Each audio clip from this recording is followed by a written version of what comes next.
नोंसोरनो खनसे बिनायावनो होयो।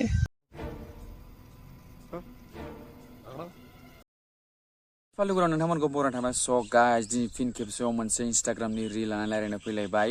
स' नोंथांमोनाथ' गिबियाव थाम्बनेल टाइटलाव नुखादोंबा नुनानै मानसिखौसो सिनायदोंबो जानो हागौ आरो नुदोंबो जानो हागौ। मानो होनबा बिथाङा फेसबुक आरो इन्स्टाग्रामाव बायदिसिना रिल बानायनानै आपल'ड खालामो आरो बे रिलनि आपल'ड खालामो जोंथ' बेयाव बायदिसिना मानसिफोरजों रायजायो बेखौबो रायज्लायगोन लोगोसे थौदों होमबा गाइस बिना टाइम वेस्ट लागासिनो बिथांनि इन्स्टाग्राम रिल आरो लोगोसे बिनि कमेन्टआव मा रायज्लायदों जों गासिबखौबो नायनोसै। सिख्लाफोरखौ गोसोथोनोबा ओरैबायदि सिख्लाखौ गोसोथोना माने नोंसोरनो खनसे बिनायावनो होयो। ओरैबायदि सिख्लाखौ गोसोथोनो दों जाय सिख्लाया खनसे बिनायावनो होयो। खनसे बिनायाव होग्रायाथ' आं मिथिला दायो सोरबायदिया होगोन। मानो होनबा गासिबो लेबेलाना गिदिङा नालाय आं खनसे बिनायावनो होगोन होननानै। दायो जिहेतु आं भिडिअ'आव नुबाय नोंखौसो होगोन बायदि नाङो आरोना आं एसे होयोबालाय आं बिनोसै नङा होमबा। माने फैसाखौ खनसे बिनायावनो होयो। मा होनदों मा होनदों फैसाखौ खनसे बिनायावनो होनो। सिख्ला बेबो फैसा होगोन मा खोथा बुङो नोङो। बे फैसा लागोनसो बे होग्रा मानसि नङा मिथिगौ नोङो। बात तो सही है। इथांखौथ' एसे रायबाय नङाबा बार रायालै हामा गथ' मानसिथ'।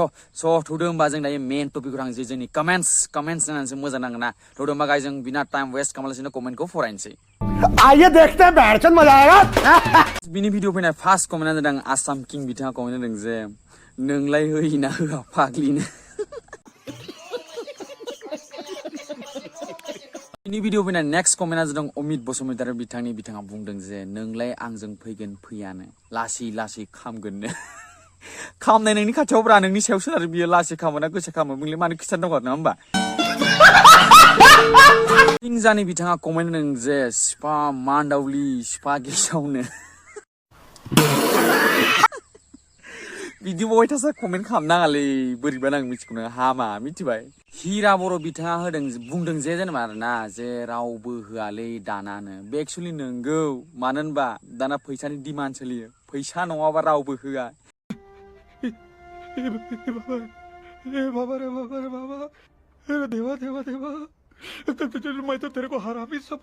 जाय जों फैयै लास्ट कमेन्ट फरायनोसै जोबथा कमेन्ट आरोना बुहुत कमेन्ट फरायबाय जे महिन बर' बिथाङा होदों जे गुन्दिसो नोंबो सिफानो। दा मा बुंगोन बिदि बुंबा आंबो ना बुंबा। स' गाइस आं दिनै भिडिअखौ एसेयावनो फोजोबसै। नोंथांमोना जुदि भिडिअखौ मोजां मोनदोंबा लाइक कमेन्ट शेयार खालामनो लोगोसे चेनेलाव गोदानबा साबस्क्राइब खालामदो नङा होमबा। आं दिनै भिडिअखौ एसेयावनो फोजोबसै मानो होनबा बुहुत रायबाय दिनै कमेन्टआवथ' खाथ्रा कमेन्ट खालामबाय मानसिफ्रा मा फरायनोबो हालायलाङा मिथिगौ नोङो।